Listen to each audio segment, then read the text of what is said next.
Good evening, everybody, and welcome along to the British Boxing Blog podcast with myself, Stephen. And me, Andrew. How are you doing? You alright? I'm good, yourself? Yes, not bad, mate, not bad. Again, coming via phone, so I'm in Gateshead and you're in Durham. So Yeah. Coming through clear as a whistle there, clear as a bell, so I don't know what the saying is, but good man. Not too bad. Good stuff.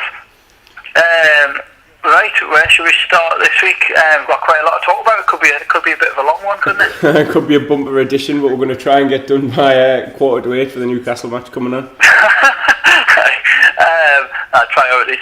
A busy week ahead, haven't we? That's it. You were saying obviously we've had been a busy weekend in terms of national boxing and what we've been watching. But you were saying then, like, basically we'll do a little bit of a preview of this weekend coming up first. Well, this week really, what we've got planned, and then we'll dissect the action from Belfast and Manchester, Liverpool. Freudian slip there. I said Manchester instead of Liverpool. Manchester, you did, You'll be delighted about that. You know, it's that part of the world, isn't it? Yeah, same thing, aren't they? Scousers and Manx.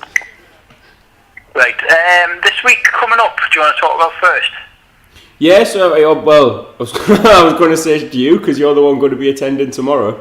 Well, that's it. Tomorrow, for those that don't know, it's the Matchroom Boxing Press Conference in Newcastle to look ahead to the show on Saturday, June the 16th. Lewis Whitson, Josh Kelly, Glenn Foote, I believe, maybe Anthony Nelson as well. So again, it's good to have the Matchroom guys in the region.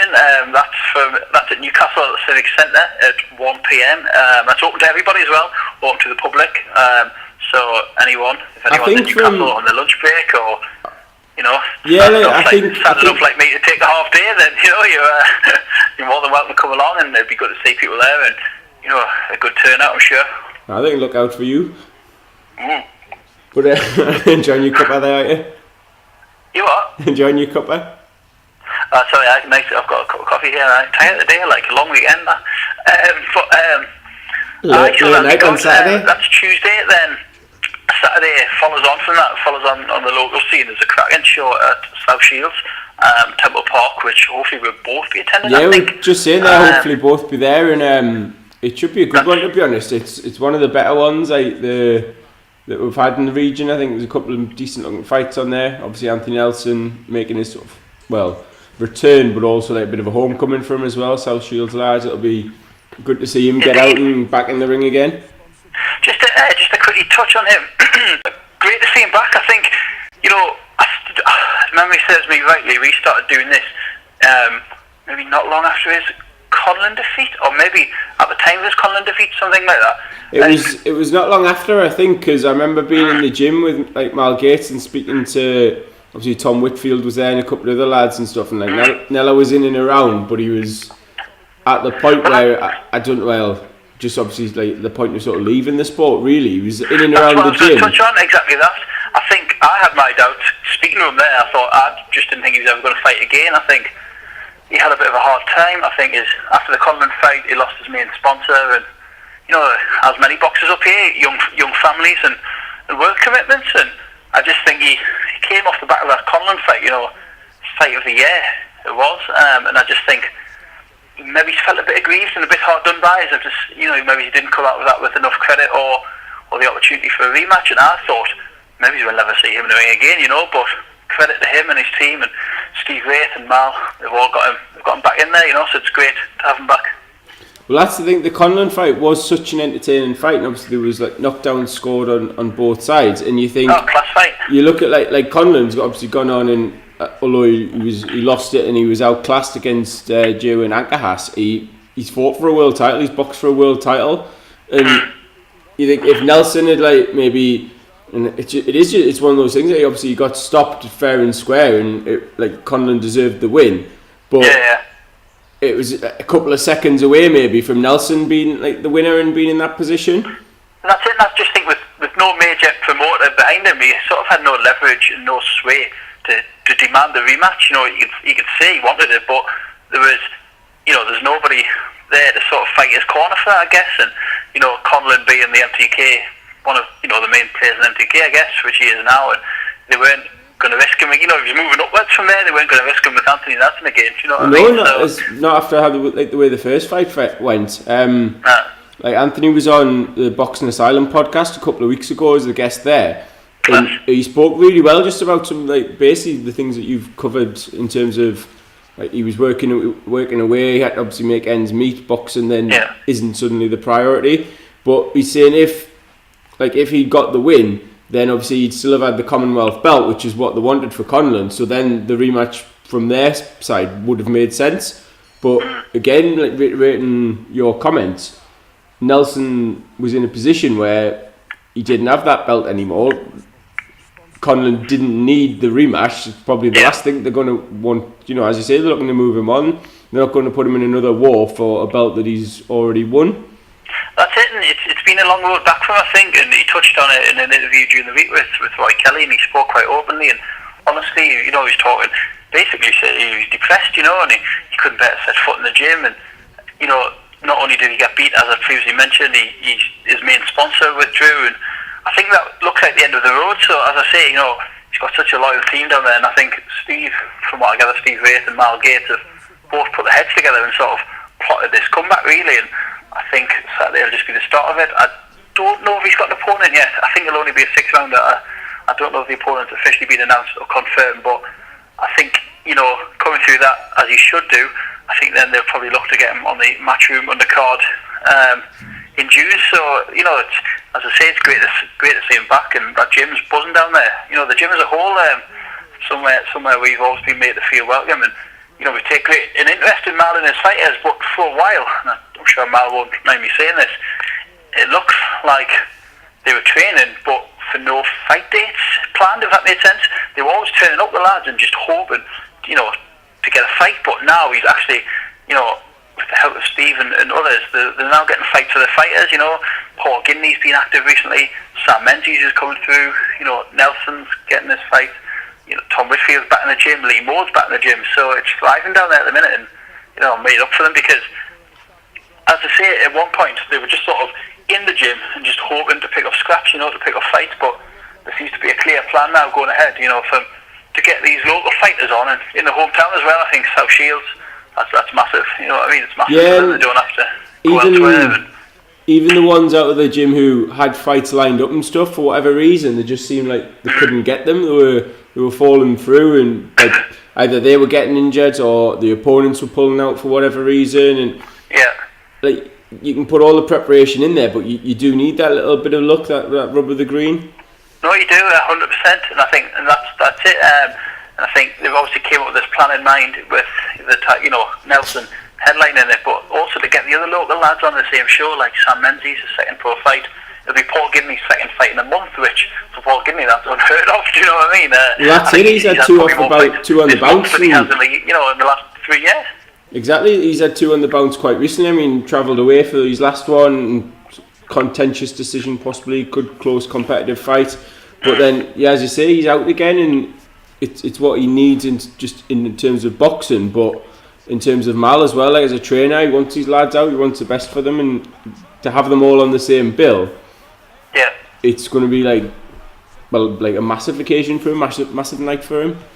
And it's, you know, there's a real depth of talent on there as well. I know Joe Maforsa's on there again, and also Jeff Saunders, both favourites of ours. Frank Warren's two young fighters, which I guess credit Frank Warren, you know, maybe he hasn't been able to get them the dates that they want. I know Jeff's knocking on the door now for British title, but just to sort of loan them to say Steve Wraith for the evening and get them taking over fights, and again they always bring big numbers from, you know, their local area and stuff, so just to keep his North East lads taking over and getting two sort of high profile prospects, shall we say, on that bill again is quite a big thing. So the undercard's decent too. I think Michael Watson might be on there, you know, the cruiserweight that we've seen at the arena that time. Yeah, I'm sure he's on as well. He trains alongside Jeff. I think he is. Well, I'm just looking down the list now, and there's a lot of TBAs in there. He's going to have a busy night as TBA.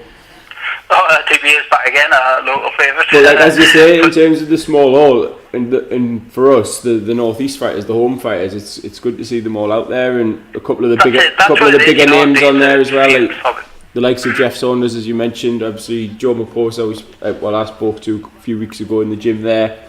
It's a shame the two leather twins were meant to be on, but it looks, for whatever, I know Josh is definitely not on it. I don't think Callum's going ahead, but that is a shame because that would have, again, added a real.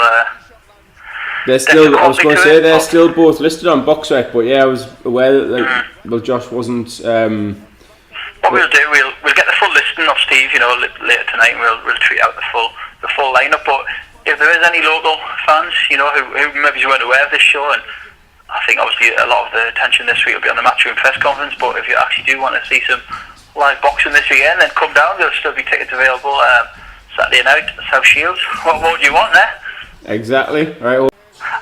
So Tuesday tomorrow sees, as I mentioned just at the top of the podcast there, Tuesday sees the Matchroom lot in town, which is gathering quite a lot of interest on social media, as I said, to preview their show on the 16th of June at the Arena, which should be an absolute belter, middle of the summer, Saturday night, class. Yeah, because you've mentioned there the importance of the fans coming out to a local show, but I think those fans that want to see the big time boxing come into the region, and obviously Matchroom's up at the forefront of that. Get yourselves along to the press conference, and I know by the time you probably listen to the podcast it might have already happened, but yeah, the more people that are there and the bigger the reception that Matchroom get, the more likely they are to return. It sends out a positive message, doesn't it, to boxing fans in the region, and I know people are giving a big push on Twitter, Steve Wraith and Stu Armstrong and the guys, and trying to get a lot of people along, so we'll be there, and it's a good opportunity to meet people and see a few familiar faces, like we said, Glenn Foot, Josh Kelly, etc. So it should be a good day tomorrow, and hopefully we'll get a few interviews done and get them online later this week as well. So all good for us. It's nice to have one of those weeks where we can, both attend things and get stuck into something. That's it, getting our teeth into it, and it's hard because what I find the most frustrating about this, and we've said it over and over, it's when the boxing scene is buzzing and something's going on and you can't get to it, or the other week we had obviously it was the show in Sheffield and Josh Taylor fighting on the same night, and we had sort of accreditation for both, and then as in the weather, maybe that's why we didn't get Amir Khan first pass. Maybe he took the huff. I quite possibly. We've snubbed Matchroom for Sheffield, but as I say, one of us will be in attendance tomorrow, so we'll hopefully build some bridges. 100%, and then we'll both look to attend on June the 16th as well. Yeah, so exactly. It's a cracking week. Keeps us busy, and as I say, I'll be there tomorrow, and then Saturday we'll both be there as well. So it's a good week to look forward to, and it's a shame again that we sometimes can't get to everyone's gym, and would have loved to went to see Mal. Maybe we still could go and see Mal one night this week. Hopefully squeeze it in, get some interviews done and stuff. And thinking out loud here, but I'll give it a message anyway after this. This isn't a podcast. This is just us thinking out loud. Well, that's it. And just to stay on the local scene as well, I think it's the start, I guess, of a busy couple of months. You've got Steve Wraith again. Plugging Steve Wraith tonight, aren't we? Steve Wraith again, end of May in Darlington. I know, I'll have to start paying for this. Actually, just when I remember about that, I'm in Magaluf that weekend, so... Alright for some. End of May, bank holiday weekend. I can't remember the date now, Saturday the 25th or 26th maybe. Yeah, that sounds about right. Darlington, that's another good card. I think there's a cracking fight there. Well, we'll probably find it cracking. Ellis Corey versus Balzi Vazak. That's a really good fight, that. 2 winning records, 2 lads who will come in and both fancy the job. They'll both be confident of winning it, but exactly, it'll be interesting to see how it pans out. So that's that, end of May. Then obviously we'll be approaching the big Summer Rumble, Phil Jeffries' show, I guess. I think that's July, so again, always a cracking day at the Stadium of Light, so maybe things are fine. And obviously sandwiched in the middle of those two is the Matchroom show, so for us to have sort of 4 shows in the next sort of 3 or 4 months from the northeast, fantastic, isn't it? It gives us something to focus on, gives us something to get our teeth into, doesn't it? So I'm looking forward to that. And you mentioned Amir Khan there, so we have a little chat about. Saturday night. I think we came up with a bit of a conscious decision, didn't we? That we were both in separate houses watching it, and you said you were limited to what you could watch. You were a big team, so you didn't need Sky to me, which was staying the night with parents who don't have Sky Sports, but bizarrely have Box Nation and BT Sport. That meant that I was going to be watching Frampton, and to be honest, I was happy enough with that at the start, because looking at the 2 cards, sort of bout for bout, I thought, the BT one's got more competitive stuff on there. To be honest, I saw most of what I wanted to see. I made a decision, people probably have a go here, but I didn't watch Tasha Jonas. I went for the Upton McKenna fight instead of that one, so that was they sort of overlap nicely actually. I was just going to say what you normally. You shut up, man. What me? Hi, you wittering on. What you normally end up with a clash of like the main events, and that's what everyone sort of hated. I remember when these dates got announced, everyone said, "Oh, like, who are you going to watch, Khan or Frampton?" And thanks to so I don't know how to put it, other than like running times, that's unfortunately is getting a bit of a regular thing, isn't it? The BT card it ran so late. I think I was texting you, and I think Frampton ring walked at about 11:15, or maybe that's what time the first bell went, something like that. And in the Sky completely finished their broadcast by 10:30. So that's in the end, no danger of a clash, no danger whatsoever. Tete Narvaez, which was like the chief support, didn't start till about 10:20. And then obviously that went the distance, and like, I mean, Tete cruised it, to be honest, like absolutely cruised it. That was getting, I know, I think I was just very frustrated through that, and I put a tweet out saying, I slated Tete a bit, and I was sticking up for Burnett, and then that got a bit of a response, and I thought, I was just sort of playing devil's advocate in a way. It wasn't Tete's fault really, was it? It was the challenger, if that's what you even want to call him. He was useless. He had no ambition whatsoever, and it's a funny one. It just sort of maybe the running order was just a bit on the strange side, I guess.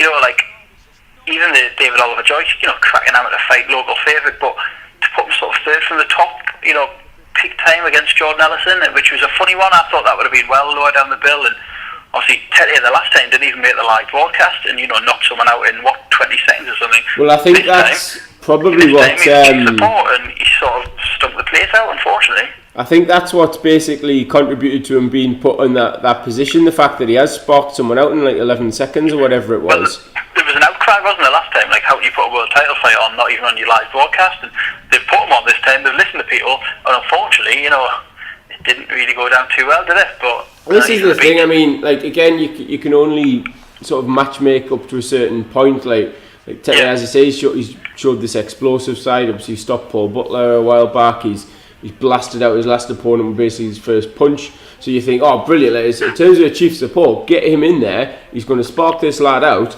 and then everyone's buzzing for Frampton. Whereas he's come out and just he was never in, as you say, never in any danger from Narvaez. He was pitiful, really, in terms of his challenge, if you want to call it that.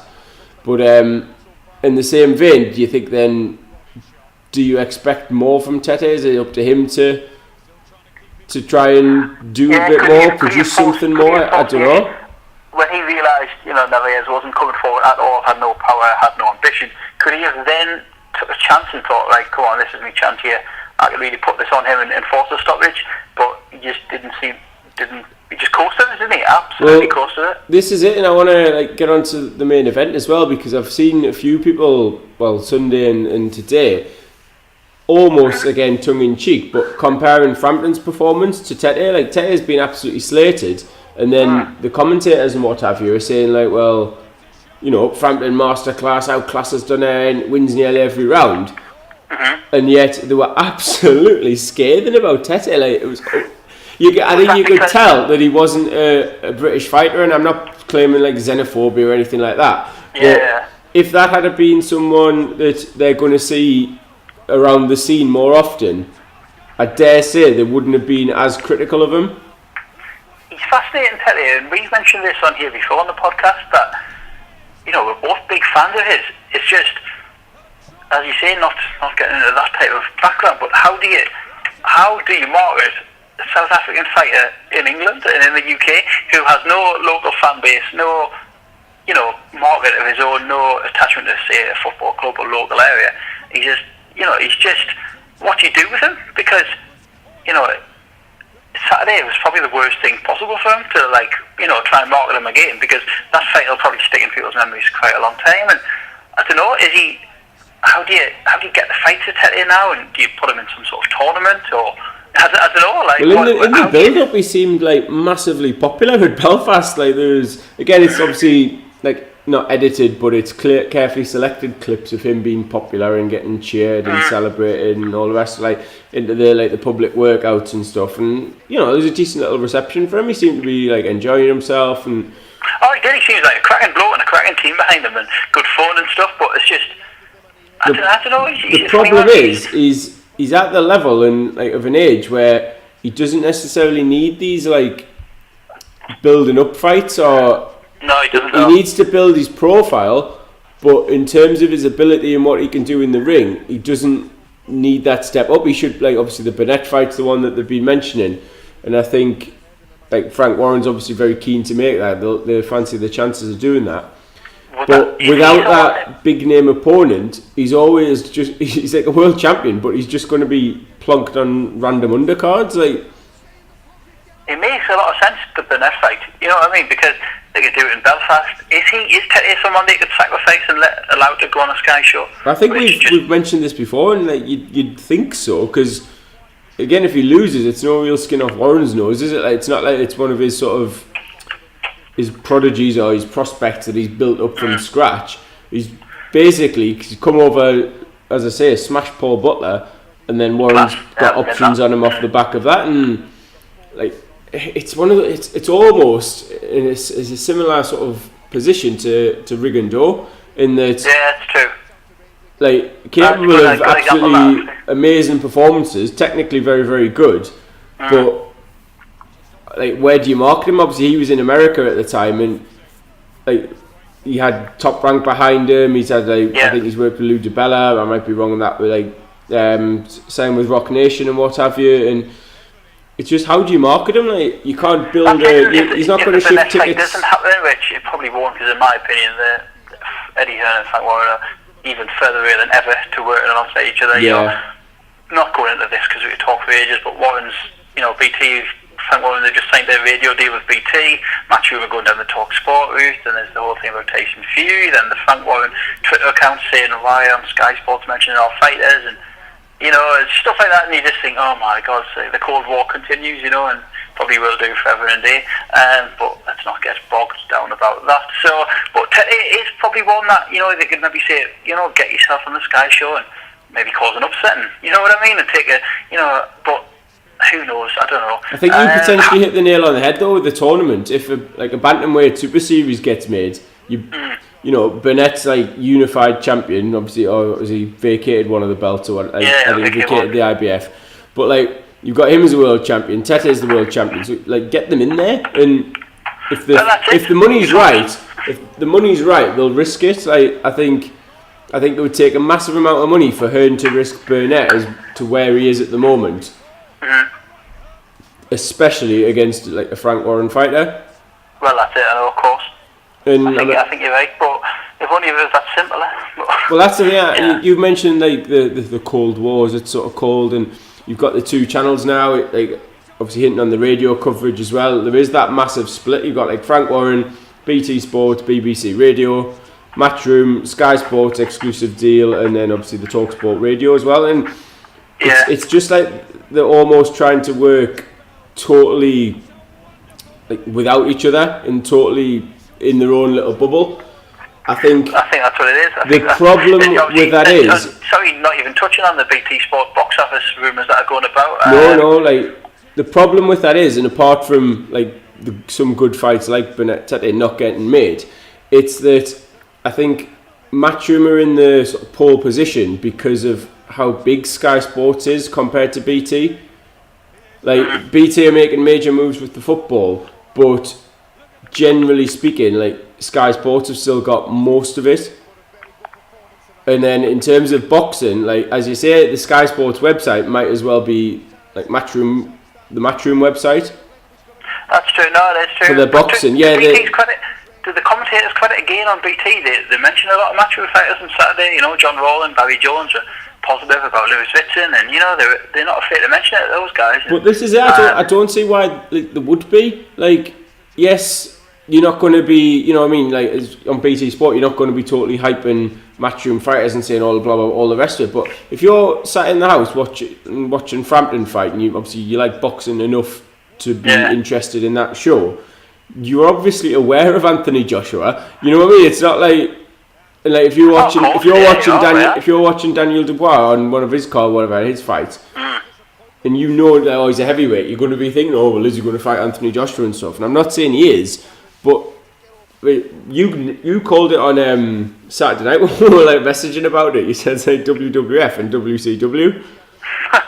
It is like the fact that they try to work totally independently of each other, and you think, well, like even then, in terms of the wrestling reference, you wanted to see what years ago, would Goldberg fight Stone Cold Steve Austin and that, and get Sting involved as well. But there's no copyright issues mentioning another boxer. Obviously with the wrestler again, slightly flippantly there, it's a bit different. But there's no reason that these boxers can't fight each other. It's just these barriers are seemingly put up, and you just, as fans, we're just sort of left to get on with it. And it's well, no, it's transparent. You can see through it.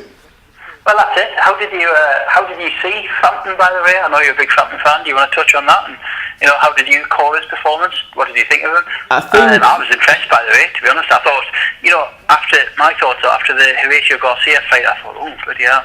Well, I didn't see that one. I remember us, we discussed it. He answered a lot of questions for me Saturday against albeit past it, Donaire. Yeah. I don't want to say past it, but not as good as he was Donaire. But I thought Frampton boxed a really nice fight for 12 rounds, to be honest with you. I think he did. He looked like the Frampton of old to me. He was controlled. He looked good. Obviously, he was well in charge. I think the first round potentially could have gone either way. There wasn't a lot in it. Donaire did land a couple of decent shots and stuff, but apart from that, you can maybe give him another one round, maybe another two at a push. Frampton won, and I don't want to say at a canter because I think that does him a bit of a disservice. He did look sharp, and he seemed to pace himself a bit better than the Garcia fight. I think so. Yeah, he did because he was. I haven't seen that one. I'm just going off what I'd sort of read and stuff, and I think after speaking with you and how sort of Frampton looked, I didn't really bother watching it. But the Garcia fight was a 10-rounder, and he was sort of blown towards the end of that. But then I just think that longer camp he's had with Jamie Moore and stuff, and getting used to Jamie Moore's way of working and vice versa, I think he came through it really well. I was impressed with him. And as a fan watching them, I'm still getting used to seeing Frampton with Jamie Moore. It's not anything against either of them personally. There's something it doesn't seem right. It's really weird. It's almost when a certain footballer goes to a club or a manager, and you just think, it's odd seeing him at that team or whatever. When he's got a quick window to Los Angeles. Yeah, exactly. Obviously it happens in boxing as well. All over him. But I know what you mean. Because Frampton's come up all the way through. As I said on Saturday, Jamie Moore seems to just stumble across this gym, sort of the remnants of, say, the old Oliver's gym as well, and then sort of taking on the Northern Irish fellas, Conrad Cummins and Carl Frampton and stuff. This is it, I think, because those Irish lads have been with McGuigan for so long in terms of Shane as a trainer and Cyclone Promotions, and then suddenly, as you say, they've all are obviously Frampton and Cummins have moved across. They're obviously very close, and they're in you saw the sort of videos and bits of them training and what have you in the build up, and Jamie Moore come out on social media and said about how lots of people maybe have made comments thinking, they look like they're on holiday or they're actually putting in the effort and all the rest of it, and he's that's just the tip of the iceberg. It's a very small part of what they're doing. He's obviously working them hard, but they need that. That would have rammed down everyone's throat if Conrad Cummins had won and made it a clean sweep, including Tommy Coyle in that as well. So, but obviously Conrad, unfortunately, that's a good fight by the way. But Luke Keeler absolutely. Luke Keeler's class. I don't want to say roll back the years because he's obviously not past away, but arguably one of the best boxing performances of Saturday night. That it was absolutely fantastic. I was a bit disappointed in Conrad and for Conrad as well, just because again I don't know the bloke, but he always seems to come across well, and as you say, he was with Cyclone and came across really well on those documentaries that I used to keep talking about, the Cyclone documentaries. But he'd lost previously, hadn't he? In a controversial one against I can't remember his name, the German opponent for one of those continental titles, and you can sort of take that. You think, you can argue he won the fight or whatever, but that one, on Saturday night, I think his biggest issue was just a lack of head movement, and I don't know if it was because he sort of felt he could take Keeler's power and he was trying to walk him down, but that's basically all he did. And obviously, again, it's easier said than done for me sitting here watching it, but it needed a bit more variety, I think. Definitely, I think so as well. I was thinking between during that one. I know you were keeping updated on it from your end, but I was just ashamed. To his credit, he came back in the ring with Frampton and sort of stuck by his team and stuff. And I always remember on those documentaries once, he took a defeat really badly, and I don't know. There's questions about his not questions about his mental strength, but a bit of a complex guy and got a lot going on. But to his credit, he came back out and hopefully he'll bounce back. Maybe that's a fight that could go again. I don't know if Keeler. But again, like you're talking about, like that sort of level, like it may be that he doesn't get beyond Commonwealth British level, and there's no shame in that. There's plenty of plenty of good, entertaining fights, and again, as it might get the Keeler rematch. Obviously, you've got like the North and Southern Ireland sort of mixture between the two.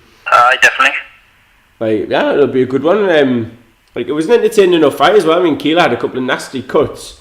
I know he was a bloody mess at one point. It was like a clash of heads, and I know the commentary team was sort of not imploring the ref to stop it, but they were saying the doctors had a good look at it on a couple of occasions. The ref was happy to let it go, and like it didn't really detract Keeler, to be honest. As he boxed well, he was on the back foot, but even like right the way through to the end, even though he was sort of boxing on the back foot, everything he was throwing looked to have a bit of snap in it, a bit of pop, and like catching Conrad's attention every time he was landing. It was that was a really entertaining fight. I enjoyed that one. But again, that's not rocket science. You put two lads who are of a similar ability, similar record.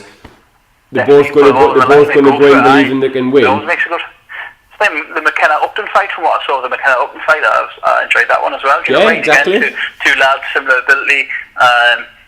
Both MTK fighters, I believe, and just put them in against each other. And it would have been the same with John O'Carroll and Marco McCullough. That didn't fall through again. Well, there's another. That was a really good card. That would have been like those matchups. 3 all MTK matchups there, and like again, like we've seen that on the sort of the MTK small hole shows as well. They're not afraid to put the lads in against each other, and they make for fantastic fights.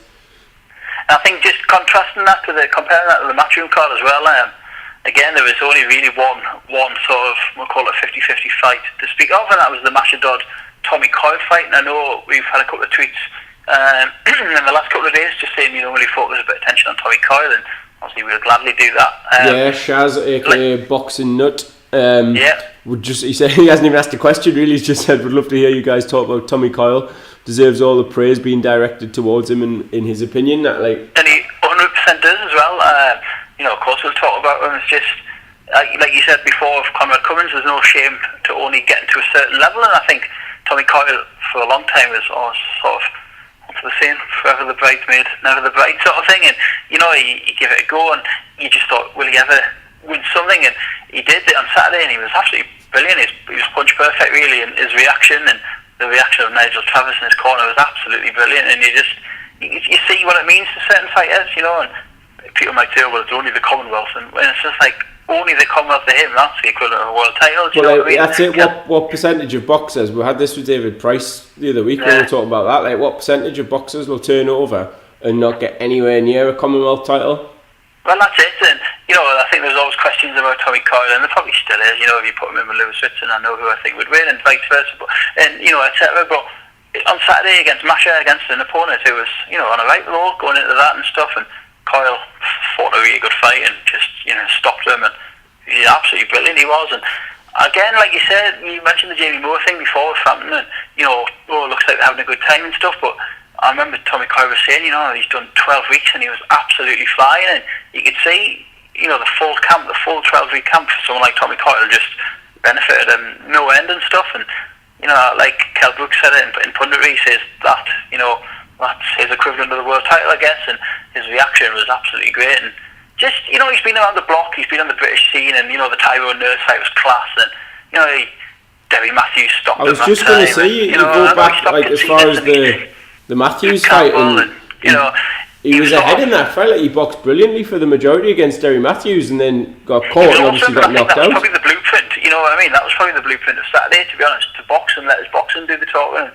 I think he set out similar to that, and obviously then landed the power shots as well and stopped Masha, which I didn't see coming, to be honest. Well, listening to the Sky Sports podcast during last week, they had Joe Joyce there. It was Fraser Clark on, obviously fresh off his Commonwealth victory, in the amateur the Commonwealth Games. Yeah. And obviously we were sort of previewing the Sky show as the Woods, and he said yeah, obviously they're two really honest, good, down to earth lads. They've had no but respect for each other. Blah blah blah. They both like to go to war or trade, and he says I guarantee you that they will have a game plan as well. And he mentioned Coyle in particular. He says Tommy Coyle can box. He says he might say he's going to come out and just sort of go to war. He says what'll happen is he'll come out and he'll box and he'll try and stick on the back foot and try and be cute and clever. And he says if Dodd can drag him into the fight, then Coyle's game plan might go out the window a little bit and it'll catch a light. But to his credit, I mean, I've just watched it tonight. Coyle boxed really, really well, but he's got the power to back it up. It's not like he's just going to be on the back foot for the whole fight. He was catching him enough to obviously do the damage, and then it was, lovely right hand for the stoppage. And again, there's no shame in having achieved that. He's got to a Commonwealth title. You mentioned the Luke Campbell defeat. After that one, he says obviously Luke Campbell, he's going on to world honours. He said, "I'm a British level fighter. I'll be happy to win the British title." Yeah, he went up in weight to try and do it, like you mentioned, against Tyrone Nurse. I think what we always say though, not everyone can be a world title and not a world champion, and not everyone can even be a European champion or whatever. And he's been a sort of matchroom stable now for a while, and he's been around the block, and he's always good value for money. I know he might not be the best, but he seems like just such a really bad fight, isn't he? Such a genuine, nice, down to earth fella as well. Yeah, before the fight, obviously he was on on social media. I know he's got his boxing academy in Hull, but he also he tweeted out basically saying has anyone had a bit of a rough time of it recently? Let me know, and we'll he'll sort out walking out holding the belt, one of his international belts or whatever, or walking in the ring with him. And obviously a few people tweeted, and I don't know the exact story, and I can't remember the name off the top of my head, but it was some lady had tweeted him about her son, and this young lad ended up coming out, Tommy messaged him saying I'll sort your tickets for the show and all that sort of extra stuff that he just doesn't need to do at all. No, that's just being a sound bloke, just a good bloke. He's in a cracking position. He's just wanting to share that with someone who's obviously could do with a bit of a lift, and then to see him get the win, and it's absolutely fantastic for him, really. Absolutely delighted for the bloke. Then on the other hand, what a bloke Masha is as well. What a story that's been. And, this ties in with my theory. You don't need all the bullshit and the throwing tables and the slagging each other off in press conferences. Absolutely class. You just got two decent, down to earth lads. Obviously love boxing, love what they do. There's a domestic title on the line. Whack that as chief support. They're both at a similar stage in their career, similar records as we talked about earlier. Let them crack on, and that's what boxing should be about. It's exactly the same, and just like we said, there's no shame in Tommy Coyle saying, only getting to that level, and there's no shame in Masha getting beat off Tommy Coyle, and Sean Dodd came from the small hall scene in the Liverpool area to then go chief support in the Aero Arena, sell out. You know what I mean? That's absolutely massive for people, and you can't put it into words how the perspective of that is huge for guys like him, and being a Sky Sports fighter on a Saturday night, and some people will be, the bullshit, and they're limited, and maybe they are limited in a way, but they're still, but you're not going to have a bill. Really well. You're not going to have a bill full of world titles. No, you can't. And that's what people need to realise. You get some of the so-called hardcore fans, they just slag off anything Matchroom do.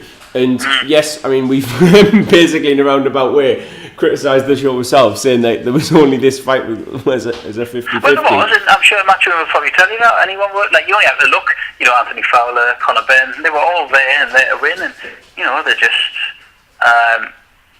you just knew by the depth of the card that it wasn't, Sam Eglinton's first fight at 154, again, stopped the Hungarian. I think the problem is when this happens over and over, as you say, you don't mind looking at a card and thinking, oh well, he's just turned pro, he's in an easy fight, or he's gone up in weight, he's coming back from a defeat, and all the rest of it. It's when it all culminates together, and you're just it's a card full of that. That's where the criticism of Matchroom comes from. These cards on a consecutive basis, but to their credit and in their defence, that was probably the weakest card they've put on. I say this year, and I know we're only 4 months in, but they've actually done really well at the start of this year for the depth of the cards, and let's hope that. Yeah, that's the thing. Like as I say, on paper, the BT one had a lot more competitive fights, but to be honest, I mean, I was sat in talking to my dad halfway through the card, so I wasn't giving it my full attention. But as I say, the Cummins Keeler fight was all right. Like Tete, we've touched on, was boring. The main event, again, I like watching Frampton, but if that had been somebody else, I might have zoned out a little bit because of how comfortable it was. There was again little flashes of moments where he got flashes from the Filipino flash. Couple of things were cuts, and there was at some point I thought, oh bloody hell, he's good, and then he just back into the little zone, and again it wasn't peaked on air, we know that, but there was some flashes in there. He was more of a live opponent than Novias, that's for sure. Yeah, but that's it. You can only, as I say, you can make the matches and you think you've got an idea of how you think they're going to go, and they're not always going to go like that. But then the criticism comes, as you say, when they've got these one-sided, you talk about the Olympians and the amateur pedigree they've got, and then to put them in with some of their opponents, you just think, what is the point, honestly? Just going back to Frampton, I know after the fight, before we go to Amir Khan, just going back to Frampton, after the fight, they were saying August, Windsor Park. Does that say to you that, the time frame of August will automatically be the winner of Selby Warrington, or AKA Selby? Oh, obviously Selby, Christ, he wins that fight, no doubt for me. I think it'll be a tight turnaround. From May to August. Will you stop asking questions and then talking? Hello, hi. I'm saying, will you stop asking questions and then answering them? No, I was asking you. Do you think that's? I know, but then you wouldn't shut up. Eh? You asked me and then you kept talking. Oh no, sorry. That's what I mean. Do you think that's a quick turnaround, back to back, or not? Yeah, back to back camps. I think it is for the scale of the fight. It is, because you think Carl Frampton's going to be the best opponent that either of those two have faced. 100%. I know Selby's had a few world title defences, but nowhere near the level of Frampton. And obviously, I'm a little bit biased there, being a big fan. But I think it could be done, because I mean, the only other sort of stadium fight is if it's going to be Frampton won the WBO Intercontinental or whatever interim title or something, and Oscar Valdez is the main champion. And that would be fantastic, but that'll take a hell of a lot of money to get him over to fight in Belfast. Obviously, Santa Cruz wanted none of it. Do you think Frampton has to have a world title fight at this point to sell out Windsor Park, or is he that popular in Belfast that he doesn't necessarily need one? I would say that he does. I don't know is the honest answer. I don't know what capacity they're going to be looking for it. I think Frampton's at the point, he's a two-weight world champion, and as you say, he is massively popular, so he's maybe at the point of doesn't necessarily have to fight for a world title, but it does need to be a big fight. It does need to be a big fight for sure. You can't, it's a dangerous precedent, I guess, to start just doing, my thoughts on this, to start doing stadium fights and just banking on someone's popularity and not. It seems like it's a fashion, isn't it? Of the opponent, but it's like the trend at the moment to have a stadium fight is the ultimate. It's sort of the culmination of a boxer's career almost. I think it is, and Amir Khan touched on it at the weekend. He's like, I want the stadium fights now. Maybe world titles aren't as important as they were because I've won them already, and now I want the stadium fights to, his words, leave a legacy, which made me think he just want the money. But that's the thing. That's the thing. I don't understand. Yes, obviously you can say it's great. To paraphrase Froch, you fought in front of 80,000 or however many, but. Yes, that was a perfect way for Carl Froch to bow out, but the fact is, you look at his record before that and what he achieved, and as I say, we're going to touch on it, obviously discuss Amir Khan in more detail as we go on, but it used to be that going over to Vegas was the peak of your career. No, that's true. Khan's done that. Obviously Frampton's gone over to America and fought a couple of times over there, won one against Santa Cruz, lost the other one. So is he at a point where, I've been over to America, I've had a mixed sort of experience of it. I want not home comforts as such, but I want a stadium fight in my hometown as a sail off into the sunset, That's a good point. I guess. I think the fact that AJ is doing it regularly is probably drawing people's attention to it and think, no, well, actually, like.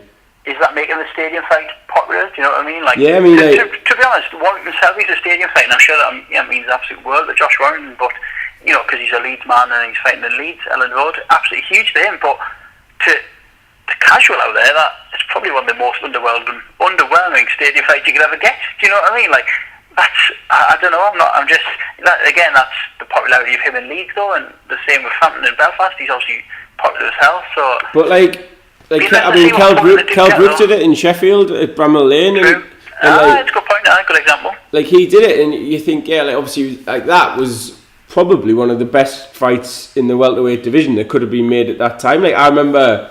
That's true. When it got made, I was going to get to that one, and like again, it's that football club affiliation, like 100%. It comes into it, like Bellew said there, like, obviously for him. Like, the thing is with Frampton, it's a country affiliation. Well, no, it is, yeah. But like Bellew was obviously the challenging for his world title. Like, he won his world title at the home of his like beloved football club. Like, that's never. What never. Was the capacity? Would you say? Like, could you put a number on that? But that's what I mean. Was it heaving? Was there still tickets left? Well, no, that's what I was going to say though. That wasn't like Goodison Park wasn't full for that. Yeah. Like, by any means, it was like they had, and I'll get crucified because I don't know which stand it was. Probably, is it the Gladys Street end? Is that one of the well-known stands?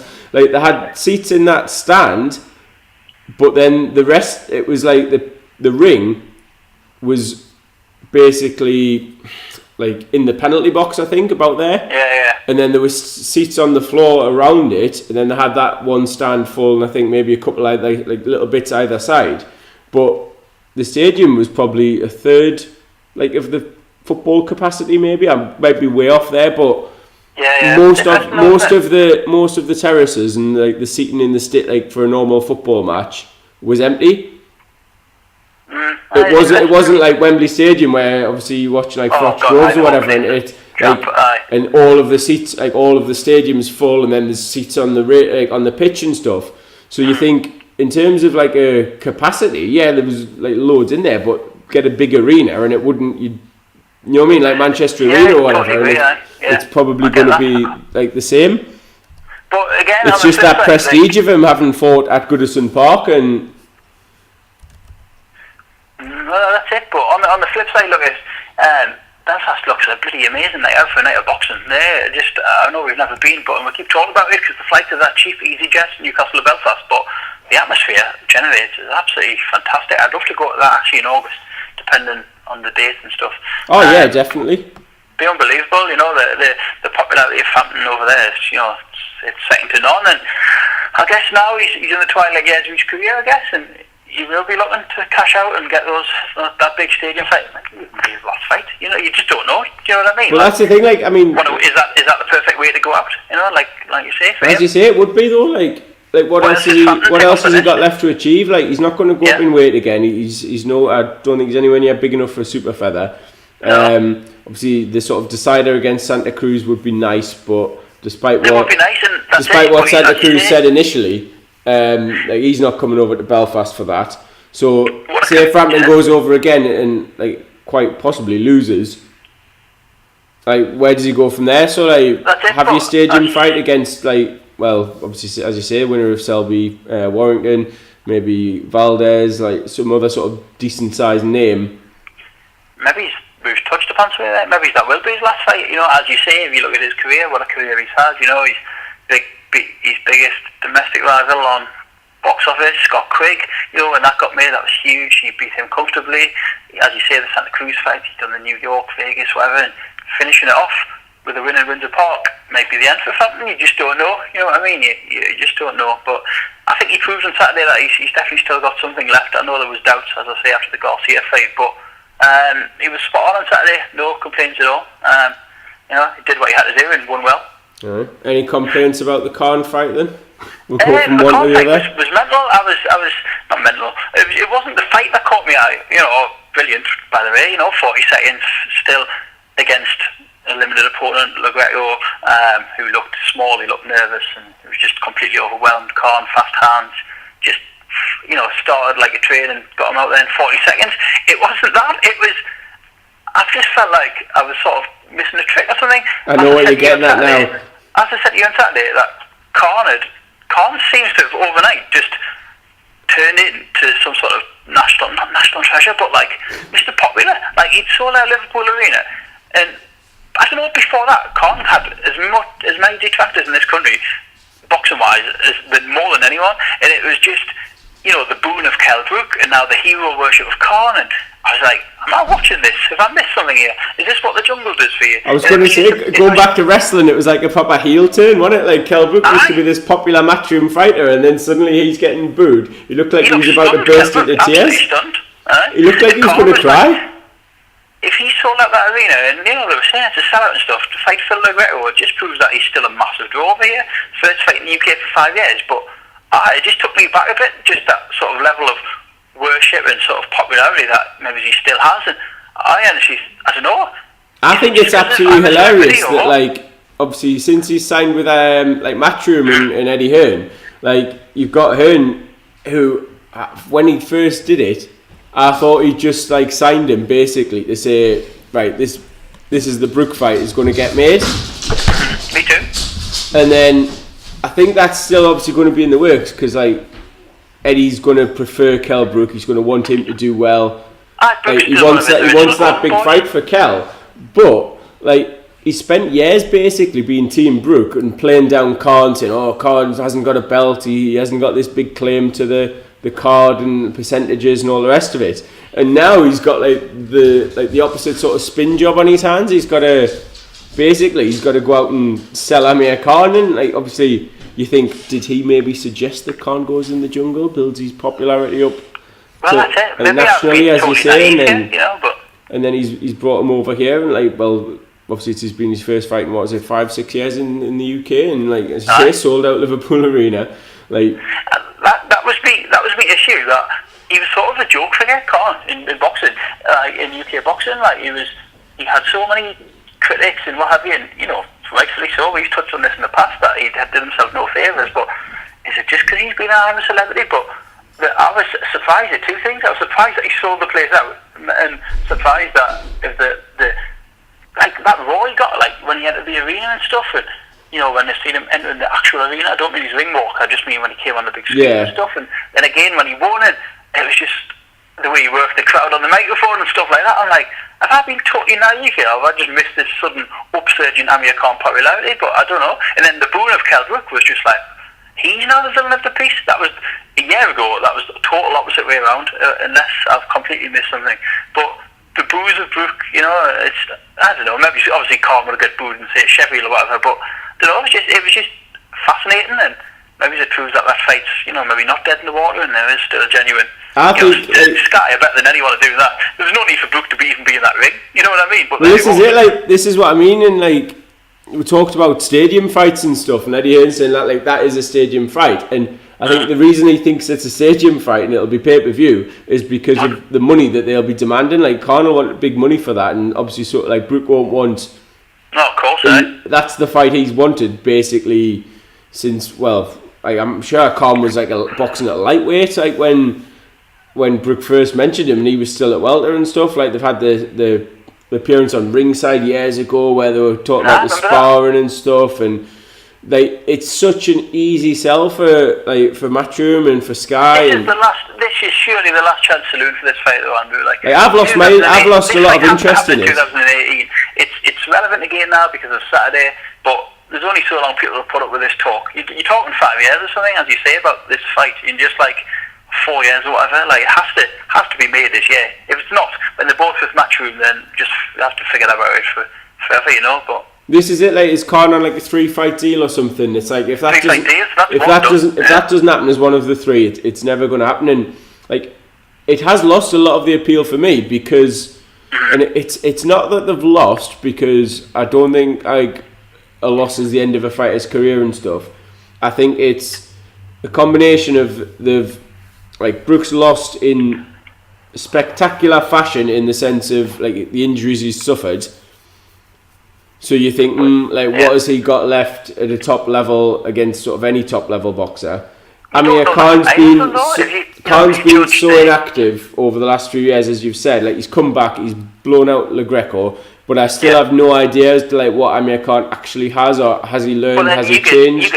You could put Kalbuk in the same, blowing out Rabchenko. What's he got? That's what I mean. They're exactly the same. Really. And what it reminds me of is Bellew Cleverly when they went up to cruiserweight, and then obviously they both signed with Matchroom. They were both on like certain cards, boxing absolute like bums, for want of a better word. I don't like to use that about boxing, but comparatively, so compared to the level they were at, they were fighting people that were designed to just bowl over, and they both did that. And then, like as you say, they're turning up at each other's shows. They're both Matchroom fighters, so it's all easy to keep in house. And right, you go to Liverpool, Nathan, and stand outside the ring and slag Tony off, and vice versa. Well, and it just like build that little bit of interest. So I expect like Brook probably, if it doesn't happen next, Brook will fight somebody else, like a straightforward opponent. Next, but then this adds a different. Amir will do the same, and then like the third one, it'll culminate in that sort of fight when there's like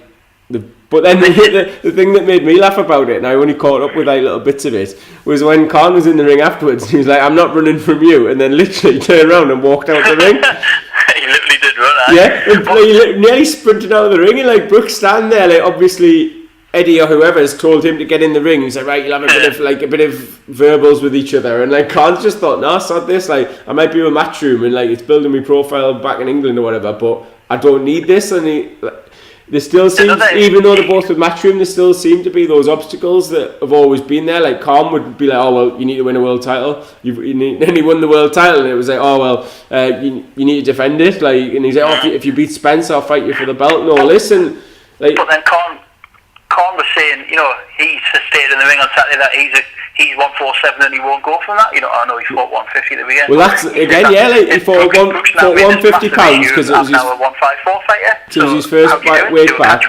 Brook, like under no circumstances is Brook going to get down to 147 healthily. Khan probably could, but then like the issue is like. Khan's now with Matchroom, who yes, they've got like their USA branch, but that seems to be sort of more aimed at New York. But Khan could go and fight in Vegas against like Errol Spence, Danny Garcia rematch, Keith Thurman. Like there are other welterweights out there that would entertain Khan, and he's shown that he's not scared to go and fight anyone. Whereas Brook, I'm not saying is scared, but Brook knows if he goes over and fights a Jamal Charlo or a Jared Herden loses, he's got nowhere to go. Whereas Khan, I think, is a big enough name, especially like in America. Khan, of course he is, 100%, because he's been there quite a long time, and you know what I mean. He's a big name over there. But as I said to you before, Brook's days of fighting in the States is long gone. You not see him go there to try and like when he beat Sean Porter and that's gone for him. My interesting thing is you mentioned Amir Khan on a 3-fight deal. That was number one. You've got Ramadan approaching, May, June, so let's assume he's not going to fight during those months at all. You're probably looking August now, earliest for Amir Khan, right? So that's fight 2. So Brook won't be his second fight with Matchroom. That'll surely be his third if it does get made. So the time scale, as you just mentioned, it's a stadium fight. They will 100% do that as a surely it's either the O2 or a stadium fight. Anyway. Or Manchester or whatever. But if it is a stadium fight, when do you do it? Are you literally going to talk a year's time? Are you talking next summer? Yeah, well, I think it probably is. Like if you think, as I say, when this year, he never has. Khan's not.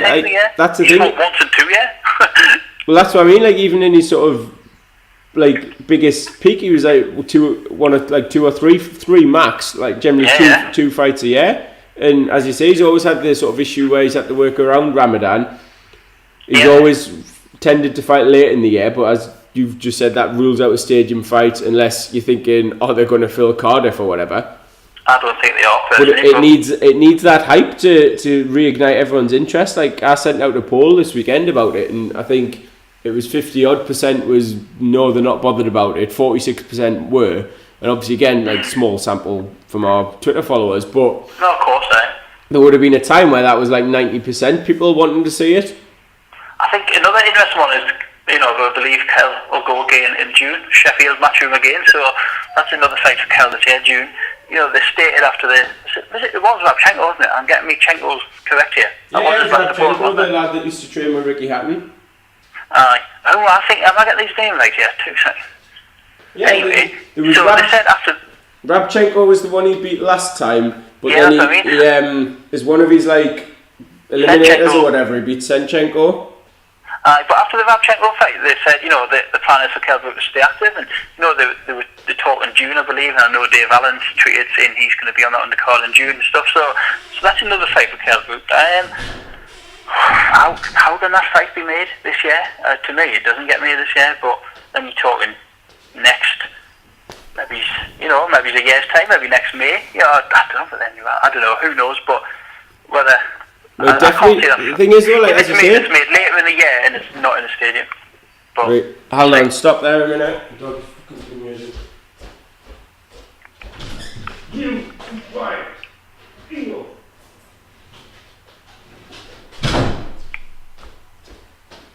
Just edit that out. Yeah, sure. But for me, I just think if that fight's made, then if it's later this year, then maybe it's not a stadium fight. I don't know, but like one of the main issues with it was that Khan's obviously didn't particularly like Eddie Hearn. Apparently they'd had like words, or he wasn't willing to work with him since the McCloskey fight. But then obviously that's now out the window. The fact he's working with Eddie Hearn, he's signed as a Matchroom fighter. But then just what you've said there, like, the weight is still a potential sticking point. The fact that we don't know anything about the purse that's going to be at the split. Khan's going to want the lion's share. They don't like each other. It's far from done. Even though he's signed with Matchroom, and going back to what I said at the start, I thought, right, well, he signed with him because he wants the Brook fight, but whether it's just sort of a bit of posturing and negotiating skills, he doesn't seem any more interested in it. No, that's it. I know it's interesting. And it would be absolutely hilarious if he just signed with Eddie Hearn, fought 3 fights, and then fucked off. Not one of them was Brook. Just sell it. But then again, who needs it more at this point? I think Brook's the one who's always needed it. Yeah, me too. And I favoured Brook to win, and I thought there was times where, when he beat Porter, for example, and they had Khan in the studio, and Khan was basically waiting on the Mayweather fight coming. And this isn't hindsight because that didn't happen. I just thought, well, if you're that confident, go and smash Kell Brook, take his belt, and make it impossible for Mayweather to ignore him. There was a point where Khan basically pulled out of a Devin Alexander fight because he thought the Mayweather fight was going to happen the following May. So I think he pulled out the fight in Alexander in December, was waiting around till April, May time. Didn't get the fight, so then he's been on the shelf for several months, and then he ended up fighting Alexander the following December anyway. And you think if he just boxed Alexander, beat him, he'd still have had a few months to sort of prepare for Mayweather, but it would have just increased that demand. And he didn't do enough in the ring at that time to push the Mayweather fight and make it happen. No, it's true.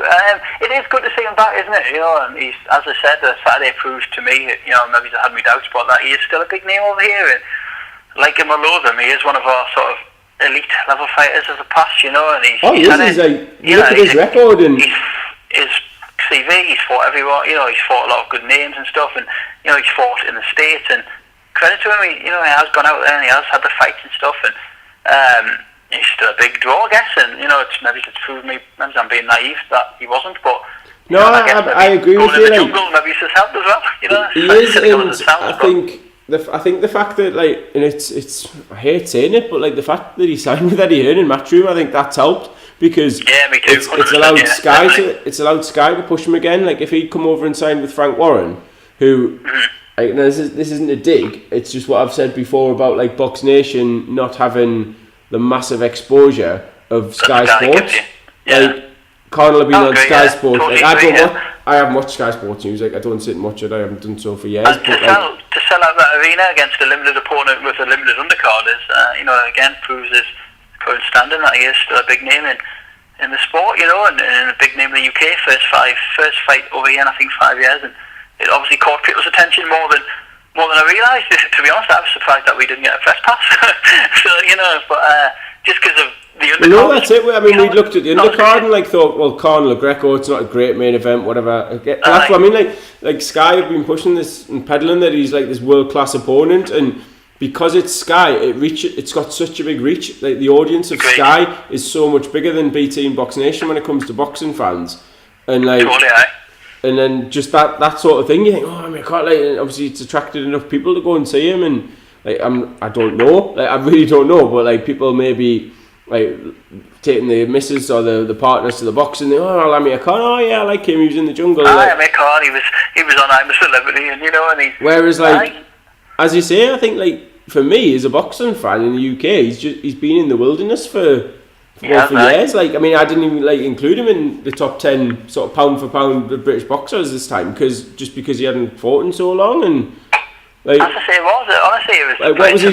You think what's his best? What's his last big win? Really? I mean, he beat Chris Algieri a couple of years ago, but a few years back now, of course, But that's what I mean. He's just hasn't really done anything to sort of warrant being in the discussion, but now he's had sort of one tune-up. As I say, he could easily go back over to America and get himself maybe either not a world title or a big name.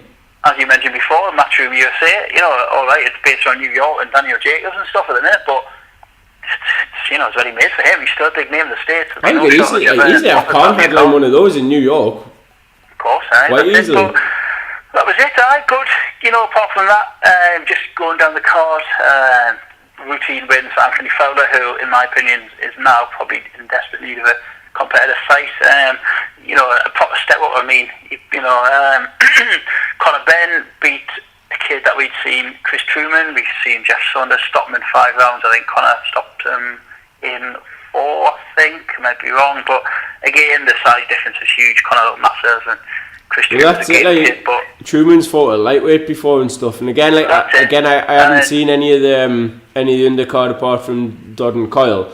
And a lot of people again on Twitter were sort of saying Sky bigging up how big Ben looked and strong and all the rest of it. But they're well, yeah, you've put him in against someone who's 2 weight classes lower than what he is. Anthony Fowler, going back to him, that Eddie Hearn mentioned, there's a couple of good fights out there for him. If you look at that division domestically, you've got Ted Cheeseman, Scott Fitzgerald and stuff. So he's not going to put him in with any of those, is he?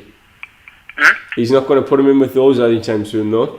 No, he said I think Fowler was cut a frustrated figure in his post-fight interview. He was saying, I'm not learning anything here. I want to move on. And that's the issue with that's the problem with the Olympians, and it's why they get a lot of stick for how they match them.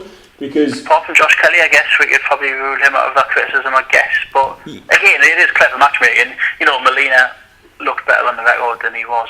Oh yeah, it's still careful matchmaking, but then there's a way of doing it. I mean, Anthony Fowler's opponent hadn't been announced until a few days before the fight. You think the experience he's had is as an amateur. Obviously, he's boxed in the Olympics. He's boxed the best in the world. Won the Commonwealth Games in was it Glasgow in 2014? He fought in the WSB. So basically, they're 5 3-minute rounds under almost professional conditions, basically against a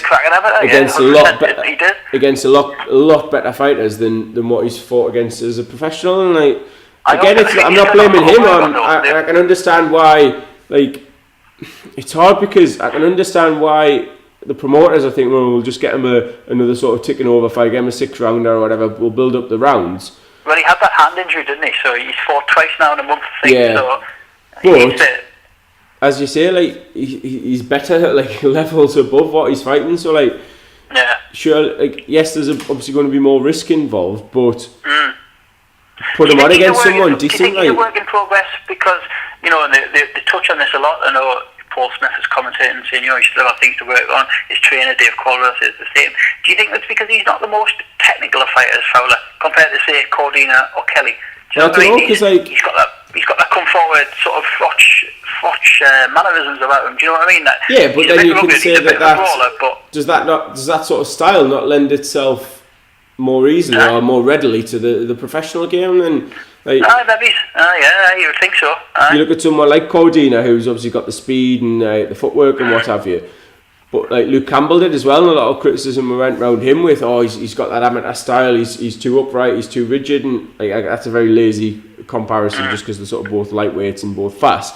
But then would Fowler not like as you say, would he not be ready for that step up? I'm not saying like chuck him in with the British champion or something after 4 fights. Like if they think he's ready, then yeah. But like even an English level middleweight, maybe he's a Cheeseman or Fitzgerald keeps calling him out. I think they fought in the amateurs and stuff, and they're both from that area of the world, I guess. And why not make that? Do you know what I mean? Well, that's the thing. Like, you look at obviously the success of Macaulay Chamberlain, and last thing I'm saying is put Fowler against Fitzgerald as like topping the bill in Manchester Arena, but like you could imagine putting that. Well, I was thinking Fitzgerald, Preston, but like, you know what I mean. Like, you are. No, I get you. Go on. But I know what you're saying. But you think why not have that as like the main event on a next gen show? Like 100%. Absolutely perfect for the next gen. That like. You've got two. That's what should be the next generation, and then one of them takes the loss, rebuilds, comes back, whatever. It'll be interesting. Speaking of Olympians, to see who Josh Kelly's opponent is tomorrow. So we'll see. Well, how that goes. It'll be good to catch up with him tomorrow. See what I was going to say. We can give him his trophy. I'll give him his trophy that he's starting got. I'm not joking there, by the way. I want you to give it to him. I want to see it in the video interview. I don't know where it is. Have I got it? It's in my mum and dad's house. I'll get them on them to drop it off. You've seen Slimani starts, by the way. He's dropped gear. I haven't seen any of the team. You're on my phone. As you were team news, apart from Slimani and Gale. So we'll see how that goes. We'll see how that goes. Before we go, we've got about half an hour till the match, so we'll get off soon. But Paul Altai on Twitter said, apart from the obvious two, so Kelly we've just been talking about, and your favourite Ritson, who I love as well. I'm only joking, Lewis. Who for you has the best chance to rise to good levels? And then obviously you said that you bloody love this question. Oh, you know me, I'll talk for ages on North East. Right, I'll limit you to 3 then. 3 names, apart from Ritson and Kelly, who's going to get to... Well, it says good level, so we'll assume a sort of British level and beyond. Right, okay, I should have probably thought about this after I said I really love the question. Right, let's have a think. I'll rule out Tommy Ward, because obviously he's already British title. Right, first we'll go... a kid I like and I've always liked is a guy called Darren Richardson or Darren Surtees, depending on what name he goes by these days. Good kid, trains in the same gym as Glenn Foot, Dave Binns, he's doing college gym.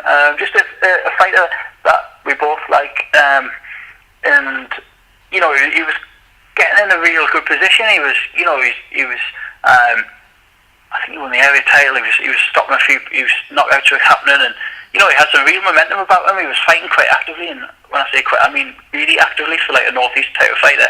But then he's had a back injury, and then his fight in Raton Meadows last month was pulled due to a last minute issue with the board. I believe, judging going off social media, that he's now got the all clear again, and he's expecting some big news shortly. He said on Facebook. So again, I would like to see Darren back in the mix and get that. Pick up where he left off and try and get that momentum back behind him, because you know he's a real sort of good fighter with he can bang as well, and I think I'd like to see Darren go far. That's one. So do you want to chip in with one? You got one? Yeah. So like one we've mentioned a fair bit previously as well. We've already mentioned him tonight as well as Jeff Saunders. Like he seems like he's been around forever for us too. Just I think because we've followed him right up from his debut onwards. But he's definitely. He's still only had 12 pro fights, which it's nothing at all, really. And obviously, for anyone who doesn't know about him, obviously he's Bradley's younger brother, and he I think it was the paratrooper regiment he was in as well, boxed like as an amateur, and he's a fantastic talent. He's got a lot of power, although I think his last few fights may have gone the distance. He stopped through him at Sedgefield that time, I think. Yeah, I think he did it in the 5th. But again, I agree with Jeff. I love Jeff. He's undoubtedly he's got a good talent. He's got as I say, even though he's gone the distance, I think he's probably learning from those sorts of fights. Like he went, had a good scrap on the Liam Smith undercard at the arena. Well, that was a British eliminator, Andrew, and that's the thing now. He's sort of, I've been thinking a bit about this the last couple of days. I don't know what you think about it, but Frank Warren, when he first, when he signed the BT deal, he sort of went quite big on Northeast fighters, and Jeff Saunders, Joe Mafosa, the 2 Leathers, Troy Williamson, Tommy Ward, like 6 that he signed but it's almost at a point now where he doesn't know what to do with them. Like, well, this is it though, because there's no shows up here for them. or either Smith Williams, but that's it. He's got no plans, I don't believe, to come back up here. So he's got these 6 North East fighters that he's just having to sort of fill in time for them. And, well, no, but it comes back to that problem of not having the one name to headline the show. Like, obviously he's got Warrington and Leeds. He can put then loads of like lower like Leeds and Yorkshire prospects on his bills. I guess some of them will go on that undercard. Whereas when you look, that's the thing, Leeds isn't too far away. But then you look at the sort of reception that it was obviously a bizarre decision at the time to put Smith Williams in Newcastle, but that arena wasn't full, and you just think, then has he been? Why would you bother coming up again? Yeah, has he been put off a little bit? But then, as you say, if you're putting a Scouser and a Welsh lad in the main event, it's not going to sell out as well as having someone from Newcastle leading the show. And then does he put smaller shows on, like, rather than trying to look and fill the arena? Like, do you utilise Box Nation and go back to smaller shows? And could you not put a Teesside show on around the name? Leather's popular as out in Teesside. Rumour has it he's taken a bit of a break from boxing, Josh Leather. I don't know, the ins and outs of that. But you could get like a smaller venue and have like Jeff Saunders in a British title fight as your main event. You could put Simon Vallily on there, you could put Joe Mafosa on there, you could put the 2 Leathers on there, Saunders, but as I said, I think he's got a lot of North East fighters at the minute that, Jeff Saunders beat Stephen Lewis on, as you say, on the Smith Williams undercard, on the verge of British title, and now he's having he's taking, I'm sure he's grateful for the fight on Saturday, but he's now on on a local show in South Shields, just to tick over. Because Jack Catterall's the British champion at super lightweight, and there's rumours he's sort of going to vacate. So then, obviously, Saunders in a good position, as you say. He keeps busy this coming weekend, and then he has to. Obviously, even like if that's on an undercard somewhere, a neutral venue, he's going to fancy his chances, and obviously could rise to the good level that Paul was on about earlier. Like quite like within the next few months, in theory.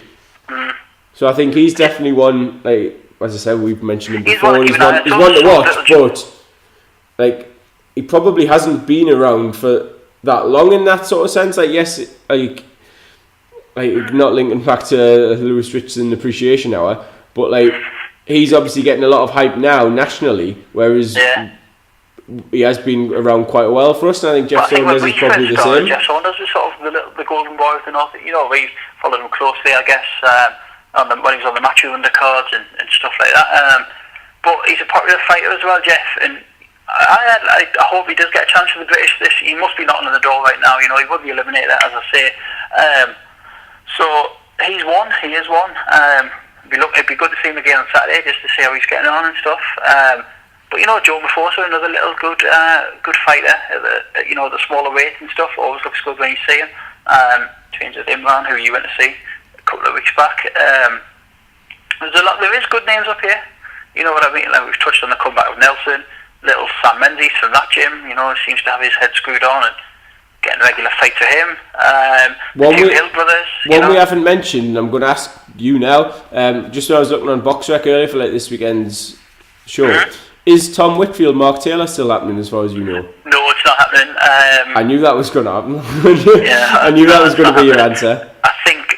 I heard that Taylor pulled out. That was from the Whitfield side of things, but that was literally what all he said on Facebook. The lad pulled out, so got no real inside info on that. But no, it's not happening. It's a shame because it's one of those 50-50 North East fights that you like to see. But that's not happening. But that's just North East boxing there's a lot going on around the local gyms and stuff. But it's just getting these fights on, and but. Couple of lads that have been on the road recently, Ellis Corey, Paul Gidney went on the road. They both lost, but in close decisions, against sort of the home favourites and lads with, good amateur backgrounds as well. So they have credit to them for doing that and backing themselves to do it. And they're back in action as home fighters. Very soon. Paul this Saturday, I believe, and Ellis end of May. So. Good to see more North East lads going on the road. I think it's a shame that they've had to do that in a way, but at the same time, it's like, well, yeah, they've lost, but not the end of the world. We'll go win again, we'll come again. It's a shame that fighting chance have gone quiet. I don't know, and obviously there's something else we haven't touched on is the formation of MTK in Newcastle as well. You know what I mean? I'm absolutely gutted about that it wasn't us that managed to get in on that. Well, no, that was our idea, wasn't it? But that's I've totally forgot about that when we were discussing North East boxing. The recent sort of transformation of the Bad Boy Gym in Felling, which is my part of the world. We're both from there.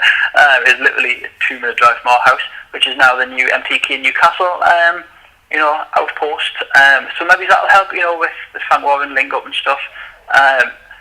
But again, there's some good lads that fighting chance lads or who might join MTK. I don't know. Darren Ray, Kyle Redfern, Chad Ellis. So I guess watch that space with that. I guess that'll all unfold in time. Could be massive for the region. That, like, as I say, we've obviously seen what it's done in Manchester and in Scotland. We haven't had.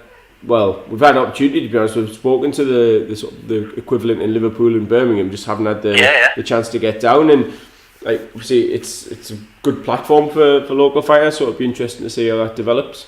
It is, with a good name behind it as well, a prestigious name and stuff. So again, that's another one. But TKO Newcastle as well. They opened recently a couple of weeks ago as well. I know. That's right. Yeah. Peter Mann and Steve Wraith were talking about that. There's also on Twitter, I've noticed, and like we've had a little bit of interaction with Jab Apparel. Sort of, I don't know if it's going to be like a clothing line or equipment line, and I think at least one of them or both of them are sort of like the team there, Northeast based as well. So it's just like, it's nice that there's all these sort of different layers and different angles people coming into the Northeast from. Yeah, 100%. I think Saturday Saturday would be good. As we mentioned earlier, this Saturday again there's shows in May, in July, Matchroom in June, which hopefully a few of the lesser names of the the young lads, the prospects, will get on the undercard of that, which will be huge for them boxing in the arena. So again, there's a lot to look forward to, and we'll obviously review Saturday's show on the podcast next week as well. So we'll touch on that question again, I guess, next week, and let you know how some of our prospects got on Saturday. Definitely. All right, sounds good, mate. I'll speak to you then. Excellent. I'll let you know how tomorrow goes. I'll keep you updated about hearing all about it. See you Saturday, sure. No worries. Thank you very much, mate. Come on the mags. See you later, son. Bye.